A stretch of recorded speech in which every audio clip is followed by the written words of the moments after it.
오늘 요한복음 68번째 강해로 진리가 너희를 자유케 하리라 네 번째 말씀을 증거해 드리겠습니다. 진리를 알지니 진리가 너희를 자유케 하리라.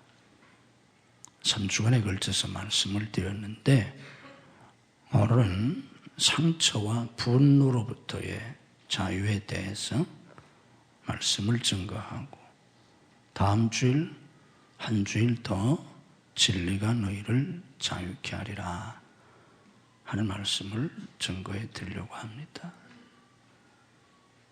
상처와 분노로부터의 자유 한번 따라서 해보십시다. 상처와 분노로부터의 자유. 오늘 말씀을 통해서 여러분들이 상처로부터 분노로부터 이 시간 치유될 수 있는 그런 하나님의 실제적인 은혜가 오늘 말씀 듣는 여러분에게 함께 하시기를 주님의 이름으로 축복합니다.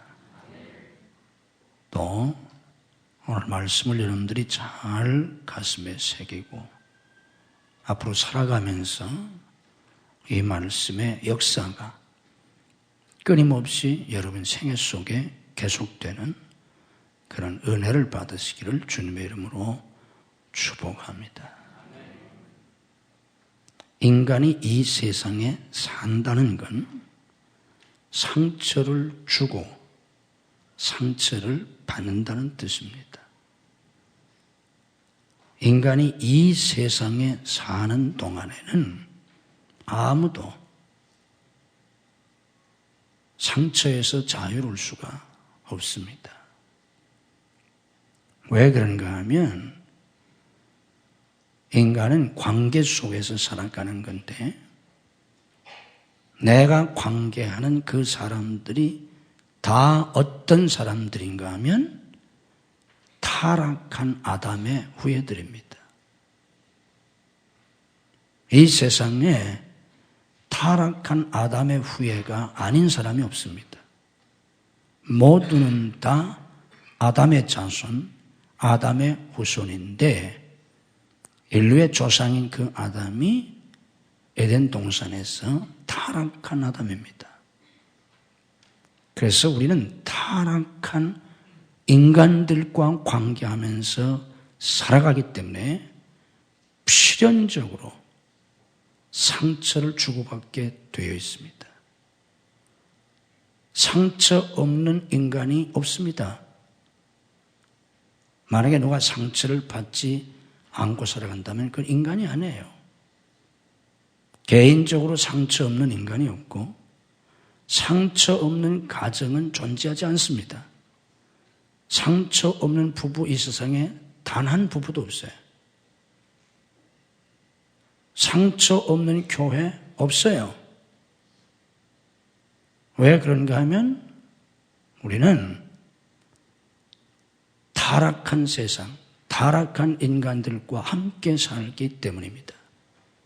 성경적으로 살펴보면 창세기 1장과 2장에서 우주 만물, 인간 창조에 대해서 우리에게 계시해 주십니다. 바로 이어서 창세기 3장이 아담과 하와의 선악과 타락의 이야기가 나옵니다. 선악과를 따먹고 타락하면서 곧바로 아담과 하와가 겪은 건 상처입니다.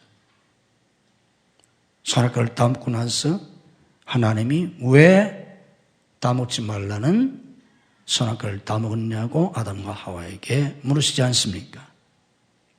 그때 아담이 뭐라고 말합니까? 하와에게 책임을 전가하지 않습니까? 저 여자가 하나님이 내게 주신 저 여자가 먹으라고 해서 먹었다. 이 말을 하는 아담의 속에는 하와로부터 큰 상처를 받은 겁니다.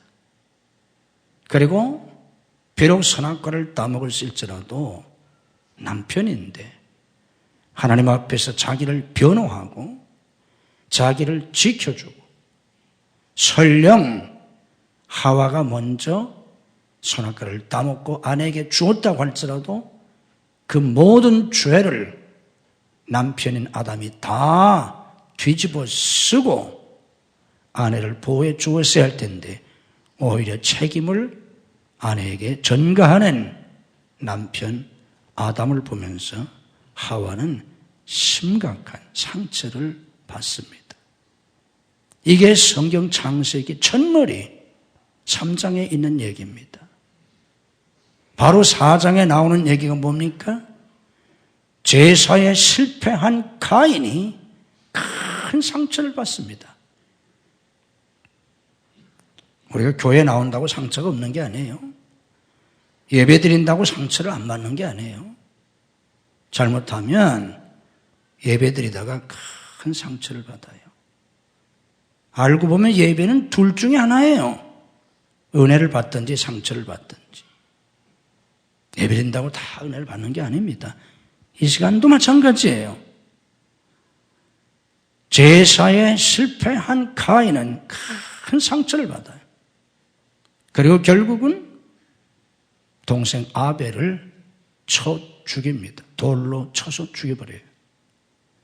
자기 친형에게 돌에 맞아 죽는 아벨이 얼마나 큰 상처가 됐겠어요. 돌에 맞아 죽어가면서 자기 친형에게 돌에 맞아 죽는 그 아벨이 얼마나 큰 상처를 받았겠습니까? 무슨 일이 있는가 해서 뭔가 이상해서 나가 보았더니 큰 아들이 작은 아들을 들에서 돌로 쳐 죽인 거예요. 내가 낳은 내 아들이 동생을 돌로 쳐 죽인 거예요. 돌에 맞아 피투성이가 되어서 들판에 쓰러져 있는 아들 아벨을 보면서 그 부모의 마음이 얼마나 상처가 됐겠습니까? 이게 바로 타락의 이야기 바로 뒤에 이어지는 이야기들입니다. 성경은 우리에게 무엇을 가르쳐 줍니까? 타락한 인간에게 곧바로 찾아온 건 상처예요. 아담과 하와가 타락하면서 죄의 대가로 에덴에서 쫓겨나고 에덴에서 쫓겨난 아담이 살게 되는 이 땅은 저주를 받습니다. 저주받은 땅에서 결국은 상처받은 인간들이 살아가는 겁니다. 성경이 가르쳐주는 이 세상은 망가진 세상입니다. 성경이 우리에게 가르쳐주는 인간은 타락한 인간, 상처받은 인간들입니다. 이런 인생이다 보니까 어느 누구를 막론하고 상처를 안 받을 수가 없어요. 모든 부모는 정도의 차이일 뿐이지 자식에게 상처를 줍니다. 모든 자식은 부모로부터 상처를 받습니다. 부모로부터 상처를 받지 않을 수 있는 유일한 길은 부모의 자식으로 태어나지 않는 겁니다. 부모의 자식으로 태어난 모든 자식은 부모로부터 상처를 받습니다. 자녀를 둔 모든 부모는 자식으로부터 상처를 받습니다. 자식으로부터 상처를 받지 않으려면 자식을 낳지 말아야 돼요. 이 세상의 모든 아내는 남편으로부터 상처를 받습니다. 남편으로부터 상처를 받지 않을 수 있는 유일한 길은 시집 잘 가는 길이 아니라 시집 안 가는 길입니다. 남편에게 상처를 받기 싫으면 시집가지 말아야 돼요. 일단 시집을 갔다 하면 천하의 좋은 남편하고 결혼을 해도 상처를 받게 돼 있어요. 결혼한 모든 남자들은 아내로부터 상처를 받습니다. 고르고 골라서 천하의 미인에다가 천하의 착한 아내를 얻었다고 할지라도 그런 여자도 없지만 그런 여자하고 결혼을 했다고 할지라도 상처를 받습니다. 배우자로부터 상처를 받지 않으려면 결혼하지 말아야 돼요. 교회에 나온 모든 성도는 교회 와서 상처를 받습니다. 목사로부터 상처를 받습니다. 교인들로부터 상처를 받습니다. 교회 와서 상처를 받지 않으려면 교회 나오지 말아야 합니다. 교회를 옮긴다고요? 거기서 더 큰 상처 받아요. 소용없어요. 모든 목사는 교인들로부터 상처를 받습니다. 교인들로부터 상처를 안 받으려면 목회하지 말아야 돼요. 방법이 없어요. 모든 직장에서는 상처가 있습니다. 직장에서 상처를 받으려면 직장에 가지 말아야 돼요. 학교에 가면 학교에서 상처가 있어요. 사업을 하면 사업에서 상처를 받아요. 정리해서 한마디로 말하면 상처를 받지 않으려면 방법은 태어나지 말든지 아이 생에 태어나지 말아야 돼요. 욥이 얘기하는 것처럼 태어나지 않았으면 고난도 없어요. 태어난 모든 인간에게 고난이 있어요. 또 일단 태어났으면 상처를 안 받으려면 빨리 죽어야 돼요. 천국 가야 돼요. 방법이 없어요. 이 땅에 사는 동안에는 다 상처가 있습니다. 문제는 상처는 어디 가도 다 있어요. 모든 개인, 모든 가정, 모든 교회, 모든 나라 어느 곳에나 상처가 다 있어요. 어쩔 수 없어요. 이 상처를 치유하고 이 상처를 극복하고 복된 인생을 살아야 합니다. 아멘. 상처가 없을 수는 없어요. 이 상처를 극복하는 겁니다. 성경에 나와 있는 모든 사람들도 많은 상처를 받았어요. 믿음의 조상 아브라함 상처가 없었을까요? 아브라함이요 75세에 부름을 받아요.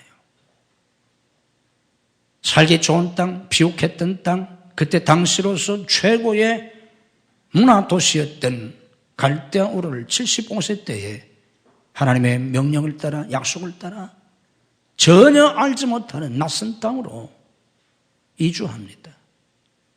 그런데 하나님의 약속의 말씀에도 불구하고 100세가 되도록 아들을 얻지 못해요.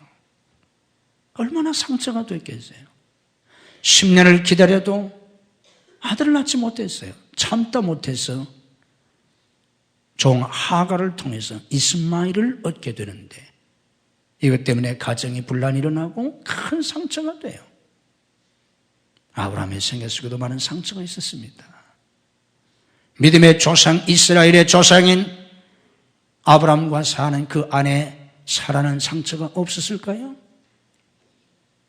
사라는 평생 아브라함에게 순종하며 살았던 정말 절세 미인의 착한 여자였어요. 그러나 믿음의 조상이라는 아브라함이 죽을까 봐 겁이 나서 자기를 누이라고 속여서 2번씩이나 다른 사람의 아내가 될 뻔한 봉변을 당합니다. 그 마음에 상처가 없었을까요? 이삭은 20년 동안 바다나람에서 외삼촌, 다른 사람도 아닌 친척 외삼촌 라반에게 수도 없이 속임을 당합니다. 한두 번 속임을 당한 게 아니에요. 얼마나 큰 상처가 됐겠어요. 그래도 하나님의 도우심으로 천신만고 끝에 20년 태양사를 마치고 거부가 돼서 11명의 아들에다가 두 아내를 데리고 많은 종들을 데리고 고향으로 돌아옵니다. 돌아와서 막내둥이 아들을 낳게 되는데 나타가 자기가 가장 사랑했던 아내 라헬이 난산이 돼서 죽습니다. 고생 끝에 고향에 돌아와서 이제는 많은 자녀들과 함께 여유로운 삶을 행복하게 사는가 했는데 아내가 죽어요. 그것도 정말 사랑했던 아내가. 얼마나 큰 상처가 됐겠어요. 그것도 모자라서 12 아들들 가운데 가장 사랑했던 아들 요셉이 짐승의 밥이 되고 맙니다. 사실은 형들에게 팔려갔던 건데 형들이 짐승에게 잡혀 먹혔다고 짐승의 피가 묻은 옷을 가지고 아버지한테 가져와서 요셉이 짐승에게 물려 죽었다고 보고합니다. 사랑하는 아들이 짐승의 밥이 돼서 그의 몸뚱아리조차 간 곳이 없고 피에 묻은 찢겨진 옷가지를 볼 때 그 아비의 마음이 얼마나 상처가 되겠습니까? 요셉은 어떻습니까? 소년 시절에 그 형들에 의해서 다른 사람도 아닌 형들에 의해서 노예로 팔려가잖아요.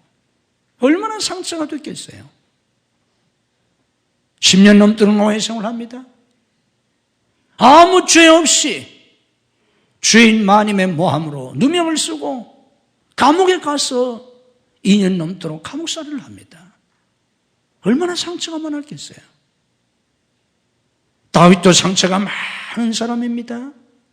형들에게 상처를 받고 아무 잘못 없이 다윗의 인기가 올라가자 사울로부터 말할 수 없는 상처와 핍박을 받고 왕이 된 이후에도 아들이 반역을 일으키고 신하가 반역을 일으키고 많은 상처를 받은 사람입니다. 이게 성경에 나와 있는 하나님의 사람들입니다. 이 상처가 치유되지 않으면 이 상처는 큰 슬픔으로 평생 울고 또 울어도 그 눈물로 씻을 수 없는 거대한 슬픔으로 내 마음속에 자리 잡게 됩니다. 치유되지 못한 상처는 무서운 불덩이와 같은 날카로운 칼과 같은 분노가 되어서 내 속에 자리 잡게 됩니다. 그리고 이 슬픔과 분노는 무서운 독이 돼서 우리를 파멸합니다. 다른 사람 때문에 내가 상처를 받았지만 그 상처는 치유되지 않으면 원수 같은 나에게 상처를 준 사람이 망하는 게 아니라 내가 망합니다. 이 상처는 우리의 영혼을 어둡게 합니다. 우리의 마음을 부정적이 되게 합니다. 그래서 불행하게 합니다. 상처로 말미암은 슬픔과 분노는 우리의 생명의 에너지를 빼앗아갑니다. 면역력을 떨어뜨리고 활력을 떨어뜨리고 마음을 병들게 하고 우리의 육신을 병들게 합니다.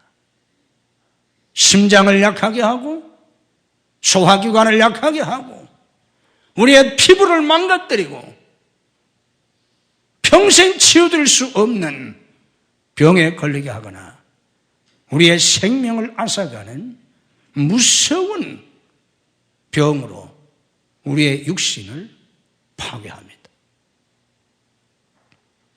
대인 관계를 부정적으로 만듭니다. 다른 사람과의 관계를 망가뜨립니다. 세상을 어둡게 보게 만들고 세상을 향하여 마음의 문을 닫게 만듭니다. 그래서 속으로 슬퍼하고 후회하고 원망하고 미워하고 분노하면서 속으로 아파하면서 골마 터져서 결국은 내 인생을 파멸시킵니다. 사랑하는 성도 여러분, 여기에 오늘 말씀 듣는 여러분들이 깨달아야 할 무서운 영적인 진리가 있습니다. 여기에 바로 무서운 사탄의 계략이 있다는 걸 알아야 합니다.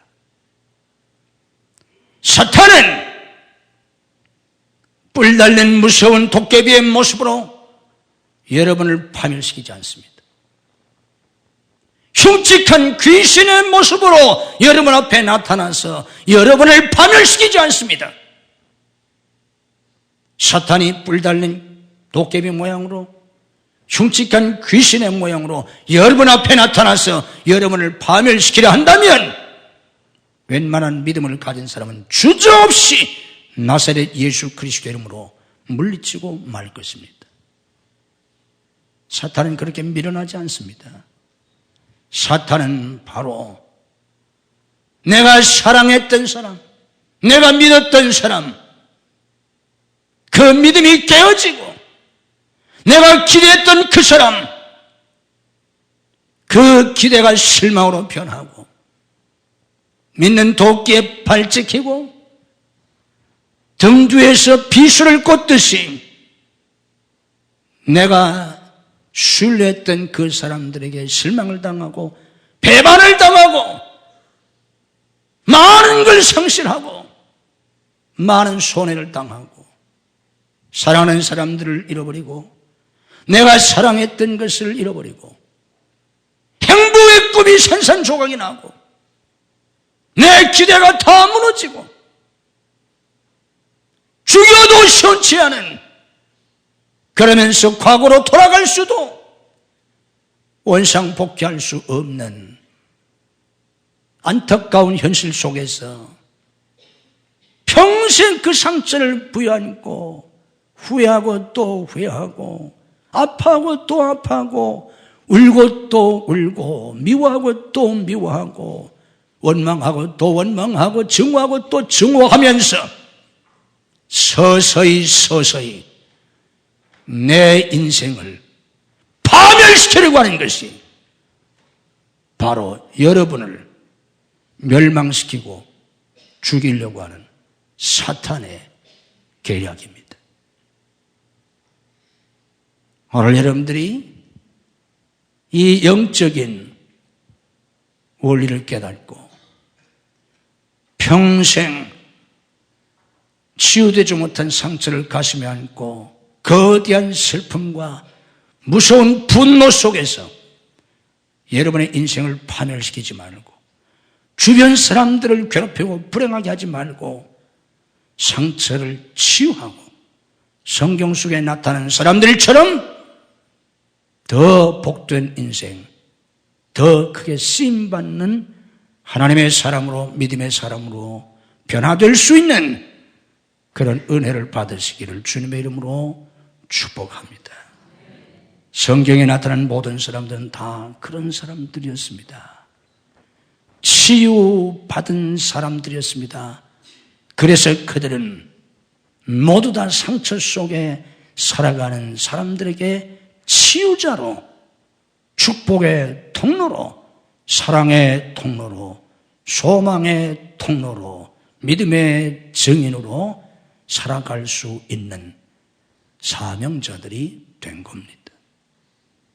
어떻게 해야 우리가 상처가 치유되고 평생 울어도 그 눈물로 씻을 수 없는 거대한 슬픔이 치유되고 죽여도 시원치 않은 그 분노가 치유되고 내 마음에 평화를 얻고 자유함을 얻고 그런 인간들 속에서 그런 사람들을 사랑으로 품고 살아가며 하나님의 나라를 이 땅에 이루고 창조적 역사를 이루며 사는 그런 성도들이 될 수 있겠습니까?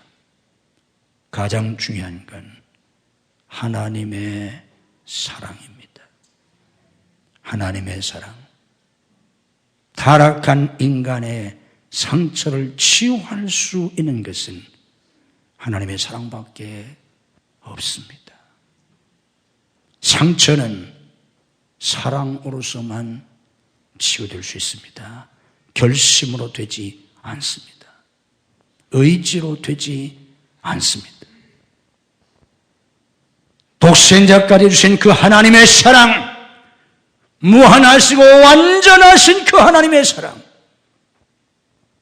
나를 위해서 나 같은 것을 구원하시려고 인간의 몸을 입고 친히 이 세상에 오셔서 십자가에서 피 흘려 죽기까지 하신 예수 그리스도의 그 사랑, 그 사랑만이 내 상처를 치유해 주실 수 있습니다. 십자가 밑에서 지금도 뜨겁게 뜨거운 피가 떨어지는 예수 그리스도의 보혈의 사랑으로 그 예수 그리스도의 뜨거운 피가 내 가슴 속에 떨어져서 내 속의 상처가 치유되어야 합니다. 십자가의 사랑을 깊이 깨닫는 여러분들이 되시기를 주님의 이름으로 축복합니다. 로마서 5장 5절 말씀 보면 성령으로 말미암아 이 사랑이 우리에게 부어진다고 하셨습니다. 이론이 아닙니다. 지식이 아닙니다. 의지가 아닙니다. 성령을 통해서 하나님의 이 사랑이 내게 부어져야 합니다. 이 사랑이 성령을 통해서 여러분들에게 부어지시기를 주님의 이름으로 축복합니다. 그래서 성령의 첫 번째 열매가 사랑입니다. 이 아가페의 하나님의 사랑만이 우리의 상처를 치유하십니다. 두 번째는 믿음입니다. 무슨 믿음입니까? 하나님의 섭리를 믿는 믿음입니다. 형들에게 팔림을 받고 노예 생활하면서 감옥 생활하면서 요셉은 많은 상처를 받았습니다. 그러나 결국 그는 깨달았습니다. 여기에 하나님의 섭리가 있었다는 것을. 그래서 그들은 총리가 된 동생 앞에서 벌벌 떨고 있는 형들에게 말하지 않습니까? 나를 이곳에 보낸 것은 당신들이 아니라 하나님이시라고. 7년 대기근 속에서 이집트의 모든 사람들을 구원하고 주변 모든 나라 백성들, 그리고 팔레스틴 땅에 살고 있는, 가나안 땅에 살고 있는 자기 부모와 형제들까지 구원하시려고 하는 하나님의 대구원의 역사에 자기를 도구로 쓰시려고 하나님이 보내셨다는 것을 깨닫습니다. 내가 왜 당신을 만나서 이 고생을 하고 이렇게 상처를 받고 살아야 하나? 내가 왜 이런 부모를 만나서 이런 상처를 받고 살아야 하나? 내가 왜 너 같은 자식을 두고 이 고생을 해야 하나? 어쩌다가 우리 집에 너 같은 며느리가 들어와가지고 우리에게 이런 상처를 주고 불행하게 만드나? 아닙니다. 아닙니다. 그렇게 생각하시면 당신은 불행해집니다. 당신의 인생은 파멸합니다. 믿음의 눈으로 역사를 보셔야 합니다. 신앙인은 믿음의 눈으로 역사를 보는 사람들입니다. 여기에 하나님의 섭리가 있다. 참새 한 마리가 땅에 떨어진 것도 하나님이 허락지 않으면 아니 되시는데, 하나님이 모든 세계를 다스리시고 통치하시고 하나님을 사랑하는 자들, 곧 그때로 부르심을 입은 자들에겐 합력하여 선을 이루게 해주심을 믿어야 합니다. 믿음으로 고백합시다. 나는 하나님의 섭리를 믿습니다. 믿으셔야 합니다. 어떤 상처를 받았어도, 어떤 손해를 당했어도, 어떤 아픔을 겪었어도 어떤 슬픔을 당했어도 믿으세요. 하나님의 섭리가 있음을, 합력하여 선을 이루어 주실 줄 믿으세요. 최후의 승리와 영광을 믿으셔야 합니다. 그게 믿음이에요. 이 하나님의 사랑과 하나님의 믿음을 가지고 중요한 게 이 부분이 중요합니다. 용서해야 합니다. 상처는, 잘 들으세요. 상처는 위로로 치유되는 것이 아닙니다. 상처는 용서로서만 치유됩니다. 용서는 나에게 해를 끼치고 나에게 상처를 준 상대방을 풀어주는 것이 아니라, 자유케 해주는 것이 아니라 상처받은 나를 자유케 하는 것입니다.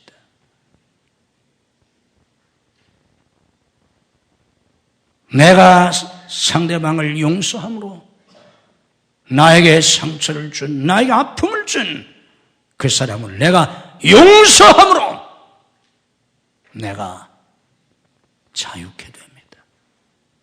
한번 따라해 보세요. 용서는 남을 자유롭게 하는 것이 아니라 자신을 자유롭게 하는 것이다. 남편에게 상처를 받아서 남편을 용서하는 건 남편을 자유롭게 하는 게 아니에요. 그 남편 용서하지 않으면 나만 괴로워요. 그래서 코를 골며 자는 남편 옆에서 잠도 못 자고 괴로워하잖아요. 내가 지금 괴로워하고 있잖아요. 며느리가 괴로워하는 줄 아세요? 시어머니가 괴로워하지? 애들이 괴로워하는 줄 아세요? 부모가 괴로워하지? 도둑놈이 괴로워하는 줄 아세요? 나쁜 짓 한 놈이 괴로워하는 줄 아세요? 내가 괴로워하지. 내가 죽는 거예요. 용서는 상대방을 풀어주는 게 아니에요. 나를 풀어주는 거예요. 나를 자유롭게 하는 거예요. 용서함으로 비로소 내가 치유되고 자유케 됩니다. 십자가에서 당신을 못 박는 그 사람들을 향해서 아버지여 저들을 사하여 주옵소서. 저들은 자기들이 하는 일을 알지 못하나이다. 십자가에서 못 박는 우리들 용서하셨던 우리 주님처럼 돌에 맞아 순교하면서 저들의 죄를 저들에게 돌리지 마옵소서 용서했던 스데반처럼 내가 주님의 사랑으로 용서할 때 내가 치유됩니다. 그때 비로소 내가 슬픔에서 자유케 되고 절망에서 자유케 되고 무서운 분노에서 자유케 됩니다. 내가 용서하지 않는 한 내 상처 치유되지 않습니다. 슬픔 사라지지 않습니다. 분노 사라지지 않습니다. 상대방을 죽인다고 사라질 것 같아요? 용서할 때 사라집니다. 치유됩니다. 우리 하나님께서 오늘 여러분들에게 이런 은혜를 주시기를 주님의 이름으로 축복합니다. 나이가 드신 분들은 많이 보셨겠지만 오래전 영화 바뷸이라는 영화가 있습니다. 원래 이 영화는 70년대 초에 만들어진 영화입니다. 1974년인가에 만들어졌어요. 우리나라에서도 그때 공연을 했다가 하도 잘된 작품이기 때문에 90년도에 다시 리메이크해서 다시 상영한 그런 영화입니다. 아주 좋은 영화고 유명한 영화니까 기회가 되면 TV에 나올 때 가끔 종종 보여주다는데 보세요. 아니면 소설을 읽어보시고. 그 파병이라는 영화의 맨 마지막 장면은 악마의 섬에 유배되어 있는 주인공 스티브 맥퀸이 결국은 바나나 열매로 물에 뜰 수 있는 그걸 만들어가지고 수십 길 되는 절벽에서 뛰어내려서 다행히 조류를 타고 먼 바다로 나아가서 탈출에 성공하는 장면으로 끝납니다. 절벽 아래로 떨어지기 전에 악마의 섬에서 같이 형을 살던 더스틴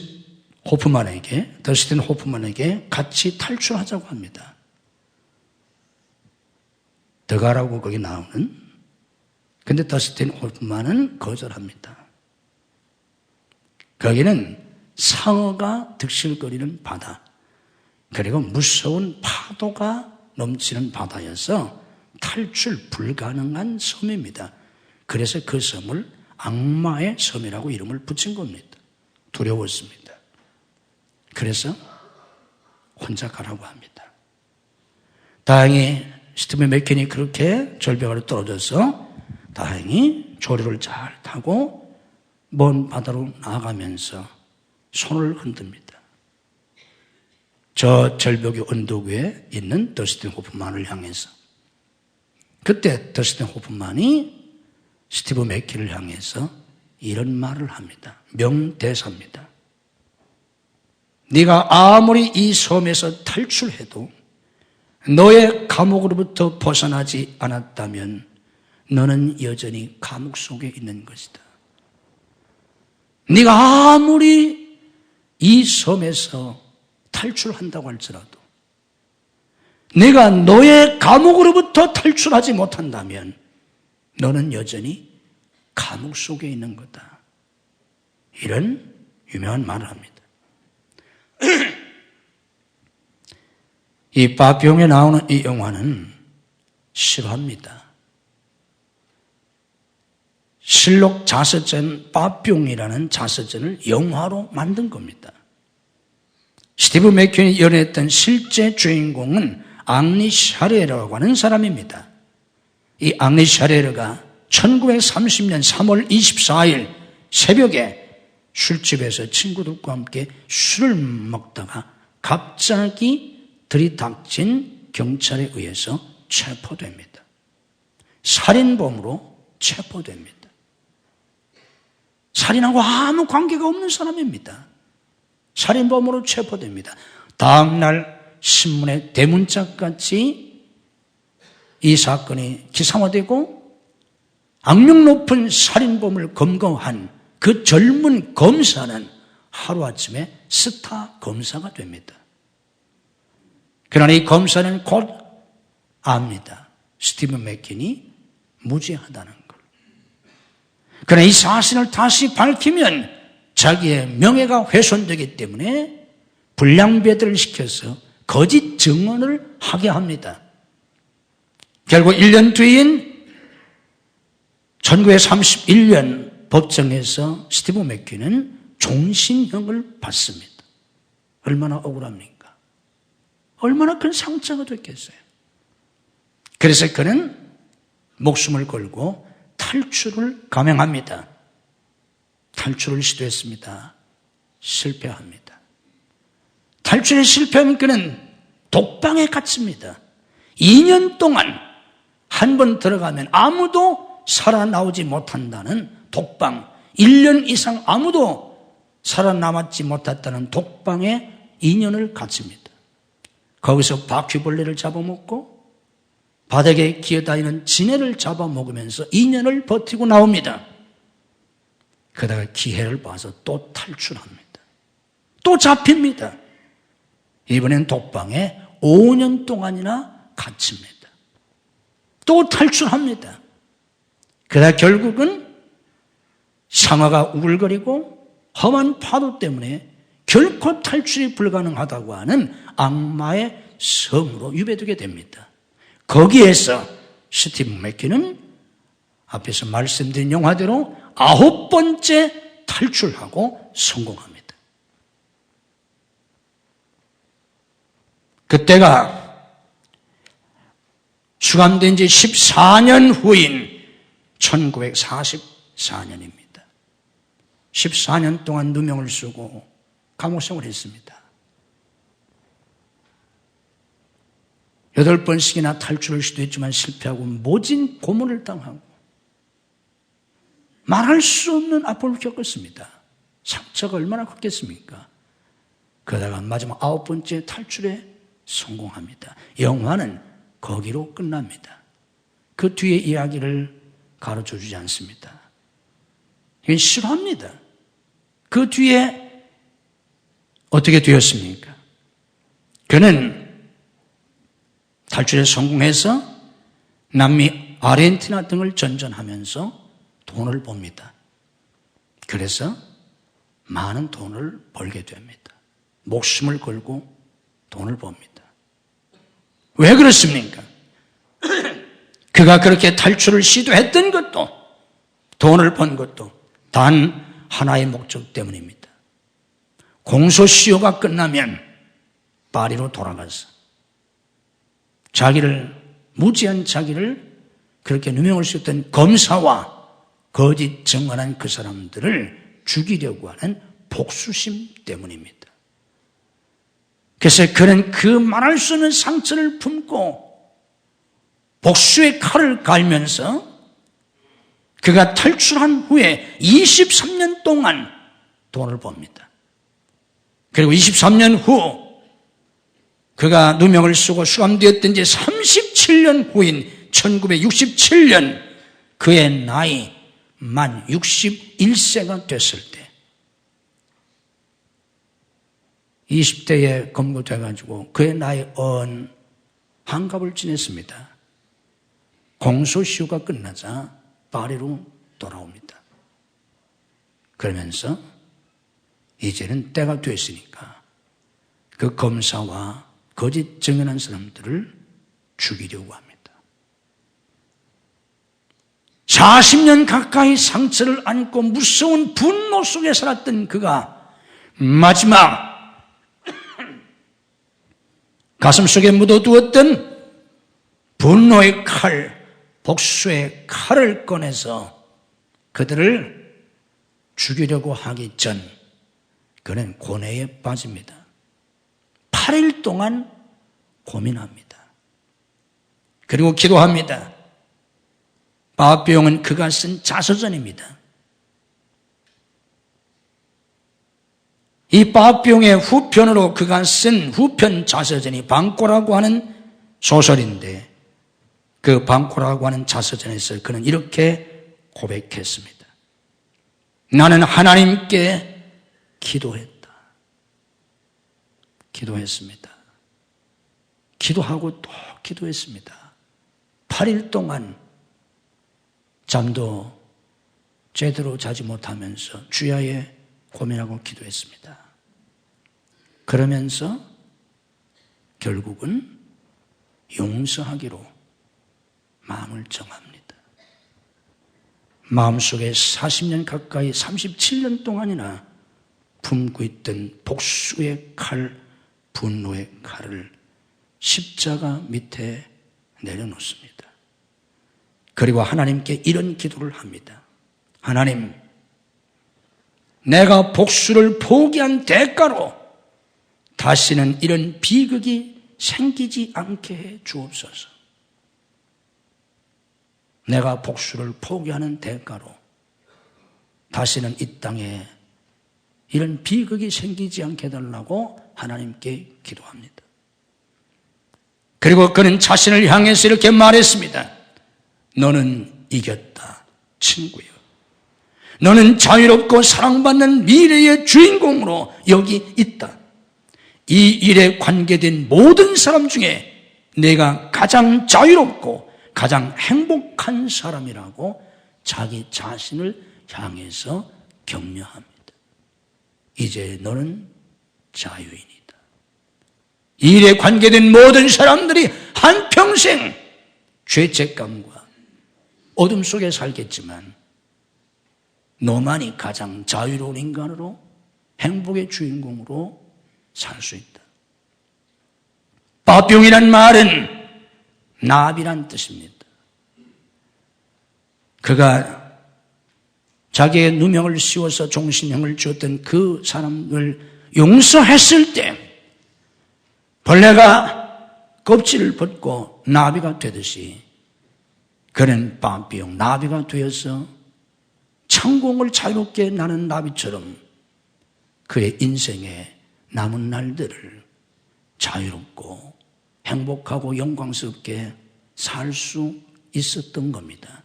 이 자선적 소설을 영화화한 것이 바병입니다. 사랑하는 성도 여러분, 이 세상을 사는 모든 인간에게 상처가 있습니다. 앞으로도 상처를 받을 것입니다. 여러분, 이 상처를 가슴에 품고 이 상처를 움켜쥐고 생각할 때마다 원망스럽고 생각할 때마다 분하고 후회가 되고 울고 또 울고 괴로워하고 또 괴로워하고 분노하고 또 분노하면서 한 마리의 벌레처럼 아담이 타락한 이후 저주받은 이 땅을 한 마리의 벌레처럼 상처를 부여잡고 웅크린 채 괴로워하면서 그렇게 땅을 기어다니다가 저주받은 인생으로 인생을 마치시겠습니까? 아니면 하나님의 사랑으로 하나님께 대한 믿음으로 인간적으로는 용서할 수 없는 그들을 다 용서하고 나를 감옥처럼 가두고 있는 그 굴레, 그 껍질을 벗고 한 마리의 나비처럼 자유로운 인생에 대해서 하나님이 내 앞에 펼쳐놓으신 저 넓은 세계, 자유와 행복과 사명의 저 세계를 향해서 날아갈 수 있는 그런 복된 성도가 되시겠습니까? 오늘 이 시간, 내일이 아닙니다. 다음을 기약하지 마세요. 오늘 이 시간 하나님 앞에 가슴에 손을 얹고 결심하고 결단하고 예수 그리스도가 주시는 십자가의 보혈의 공로로 그 예수님의 피로 씻음받고 용서하고 마음의 자유를 얻고 복된 인생을 살 수 있는 그런 축복의 시간이, 그런 기적의 시간이, 여러분의 운명을 바꿔줄 수 있는 은총의 시간이 바로 이 시간이 될 수 있기를 주님의 이름으로 축복합니다. 오 하나님, 타락한 인간, 에덴을 떠난 인간, 죄로 말미암아 저주받은 땅에서 타락한 인간들과 더불어 살아가는 인생, 상처를 주고 상처를 받을 수밖에 없습니다. 상처 속에 살아갈 수밖에 없습니다. 이 상처는 우리에게 큰 슬픔을 가다주고 우리 속에 큰 분노를 일으켜서 결국 우리 자신을 파멸시키고 주변 사람들도 불행하게 만듭니다. 오 하나님, 우리 속에는 아직도 치유되지 못한 상처들이 있습니다. 아직도 사라지지 않는 슬픔이 있습니다. 원망과 후회가 있습니다. 분노가 있습니다. 하나님, 오늘 치유받기를 원합니다. 믿음으로 가슴에 손을 얹습니다. 주님의 피 묻은 손으로 씻어 주시옵소서. 십자가의 보혈로 씻어 주시옵소서. 십자가의 사랑으로 우리를 치유해 주시고 예수 그리스도를 믿는 절대 주권자이신 하나님을 믿는 믿음을 가지고 치유받게 하시옵소서. 여튼 상처가 있고 아픔이 있고 손해가 있고 상실이 있어도 하나님이 합력하여 선을 이루게 해주시고 최후의 승리와 영광을 믿는 믿음으로 치유받을 수 있게 하시옵소서. 내가 그를 용서하지 않은 한 결코 내가 자유케 되지 못함을 알고 그리스도의 사랑으로 이 시간 다 용서하게 하옵소서. 인간적으로는 미워할 수밖에 없고 원망스럽고 너무나 가슴이 아프고 너무나 낙심이 되고 분노가 끓어오른다고 할지라도 십자가의 주님을 생각하며 주님의 사랑으로 이 시간 다 용서할 수 있도록 성령님 은혜를 베풀어 주시옵소서. 내 의지나 내 인격으로 할 수 없지만 주님을 의지하여 가슴에 손을 얹은 성도들을 성령께서 역사해 주옵소서. 믿음으로 손을 펴서 내 육신의 눈으로는 보이지 아니하지만 내가 그를 용서하며 내가 그의 손을 사랑으로 잡아주고 사랑하며 살겠다고 고백하고 결심하는 성도들의 그 손을 주님이 붙잡아 주시옵소서. 성령님, 성령님, 성령님 역사해 주시옵소서. 우리의 심령을 치유하시고 우리의 가정들을 치유해 주시옵소서. 상처받은 부부들을 치유하시고 상처받은 부모를 치유하시고 상처받은 자녀를 치유하시고 상처받은 시부모를 치유하시고 상처받은 며느리를 치유하시고 상처받은 형제들을 치유하시고 상처받은 성도들을 치유하시고 우리 모두를 치유해 주시옵소서. 치유받은 심령, 그래서 상처를 통해 역사하는 사탄의 도구가 아니라 성령님의 도구로 축복의 통로로 사명의 도구로 살아갈 수 있는 저희들이 되게 주옵소서. 하나님 앞에 복받고 쓰임받는 가정들이 되게 하옵소서. 하나님 상처를 극복하고 행복하게 살아갈 수 있는 부부들이 되게 하옵소서. 상처를 치유하고 믿음으로 자라서 시대와 역사의 주인공들로 복받고 쓰임받는 우리의 자녀들이 되게 하시옵소서. 직장과 사업에서 상처받은 모든 것들을 치유하시고 믿음과 사랑으로 직장생활에 승리하고 사업에 승리하고 하나님의 축복으로 형통하고 창득해 되어 주와 복음을해서 쓰임받는 성도들이 되게 하시옵소서. 믿음으로 하나님 앞에 예물을 드립니다. 이 예물을 주께서 받으시고 하늘과 땅의 복으로 우리에게 풍성한 은혜와 복을 주셔서 우리와 우리의 자녀와 후손들이 복을 받게 하시고 믿음의 명문가를 이룰 수 있게 하시고 시대와 역사의 주인공으로 복받고 쓰임받는 저희 모두가 되게 하옵소서. 오늘 또 우리를 치유하시는 주님을 믿습니다. 우리의 영혼을 치유하시고 마음을 치유하시고 우리의 육신의 질병을 치유해 주옵소서. 오늘 특별히 마음의 상처로 생긴 모든 질병을 치유해 주시옵소서. 내가 나사렛 예수 그리스도 이름으로 명하노니 우리의 모든 질병이 다 치유될지어다. 내가 나사렛 예수 그리스도 이름으로 명하노니 마음의 상처로 생긴 모든 질병이 이 시간 치유될지어다.